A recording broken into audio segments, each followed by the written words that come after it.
ಇದರಲ್ಲಿ ಚುನಾವಣೆ ಈಗ ಏರ್ಪಡಿಸಿದೆ. ಇವತ್ತೆಲ್ಲ ಭಾಳಷ್ಟು ಸಂಖ್ಯೆಯಲ್ಲಿ ಮುಸಲ್ಮಾನ ಬಾಂಧವರು ಇಲ್ಲಿ ಸೇರಿದ್ದೀರಿ. ಏನು ಅನ್ನಿಸ್ತಾ ಇದೆ ತಮಗೆ? ಮೊದಲನೇದಾಗಿ ಇವತ್ತು ಹಬ್ಬದ ವಾತಾವರಣ ನಿರ್ಮಾಣವಾಗಿರ್ತಕ್ಕಂಥದ್ದು. ಯಾಕಂತ ಹೇಳಿದ್ರೆ ಸುಮಾರು 16 ವರ್ಷಗಳ ನಂತರ ಗದಗ ಬೇಡಗಿರಿ ಅಂಜುಮನ್ ಇಸ್ಲಾಂ ಎಲೆಕ್ಷನ್ ಇವತ್ತು ನಡೀತಾ ಇದೆ.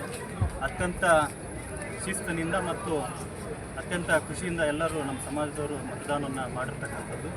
ಜೊತೆಗೆ ಸಾಕಷ್ಟು ಜನ ಇವತ್ತು ಈಗಾಗಲೇ ನಮ್ಮ ವಿಶೇಷವಾಗಿ ನಮ್ಮ ವಾರ್ಡಿನ 17 ವಾರ್ಡಿನ ಎಲ್ಲ ನಾವು ಗ್ರೂಪ್ನವ್ರು ಬಂದು ಮತದಾನ ಮಾಡಿರ್ತಕ್ಕಂಥದ್ದು ವಿಶೇಷ. ಈಗ 41 ಜನ ಅಭ್ಯರ್ಥಿಗಳು ಕಣದಲ್ಲಿದ್ದಾರೆ. ಅದರಲ್ಲಿ ಆಯ್ಕೆ ಆಗಿರ್ತಕ್ಕಂಥದ್ದು 11 ಜನ ಆಯ್ಕೆ ಆಗ್ತಾರೆ. ಸಂಜೆ ಮುಂದೆ 7-7:30 ಸುಮಾರಿಗೆ ಅದರದ್ದು ಫಲಿತಾಂಶವನ್ನು ಘೋಷಣೆ ಆಗ್ತದೆ.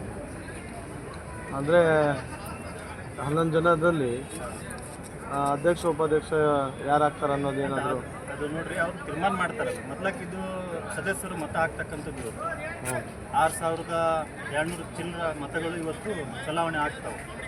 ಅದಾದ ನಂತರ ಏನು 11 ಜನ ಆಯ್ಕೆ ಆಗ್ತಾರೆ. ಅದೆಲ್ಲರೂ ಕೂಡಿ ಸಮಾಜದವರು ಮತ್ತು ಹಿರಿಯರು ಮುಖಂಡರು ಎಲ್ಲರೂ ಸೇರಿ ತೀರ್ಮಾನ ಮಾಡಿ ಯಾರು ಅಧ್ಯಕ್ಷರಾಗಬೇಕು ಉಪಾಧ್ಯಕ್ಷರಾಗಬೇಕು ಅದು ಈ ಪ್ರೊಸೆಸ್ ಮುಗಿದ ಮೇಲೆ ಅದು ಆಗುತ್ತೆ. ಒಟ್ಟು ಎಲೆಕ್ಷನ್ ಆಗೋದ್ರಿಂದ ಎಲ್ಲ ಒಳ್ಳೇದಿದೆ. ಎಸ್ ಎಲ್ಲ ಸಮಾಜದವ್ರಿಗೂ ಒಳ್ಳೇದಾಗತ್ತೆ. ಇದು ಅಂಜುಮನ್ ಅಂದ್ರೆ ನಮ್ಮ ಮುಸ್ಲಿಂ ಸಮಾಜಕ್ಕೆ ಒಂದೇ ಸೀಮಿತ ಇರುವುದಿಲ್ಲ. ಎಲ್ಲ ಸಮಾಜದವ್ರನ್ನ ತಗೊಂಡು ಕೆಲಸ ಮಾಡ್ತಕ್ಕಂಥ ಒಂದು ಬಲಿಷ್ಠವಾದ ಸಂಸ್ಥೆ ಯಾವುದಾದ್ರೂ ಇದ್ರೆ ಅದು ಅಂಜುಮನ್ ಇಸ್ಲಾಂ ಸಂಸ್ಥೆ ಇರತಕ್ಕಂಥದ್ದು. ಮುಂದಿನ ನಿರ್ಮಾಣದೊಳಗೆ ಈಗ ಎಲ್ಲ ಸಮಾಜದವ್ರನ್ನ ಕರ್ಕೊಂಡು ಮುಂದೆ ಹೋಗ್ತಕ್ಕಂಥ ಕೆಲಸ ನಮ್ಮ ಸಮಾಜ ಮಾಡುತ್ತೆ.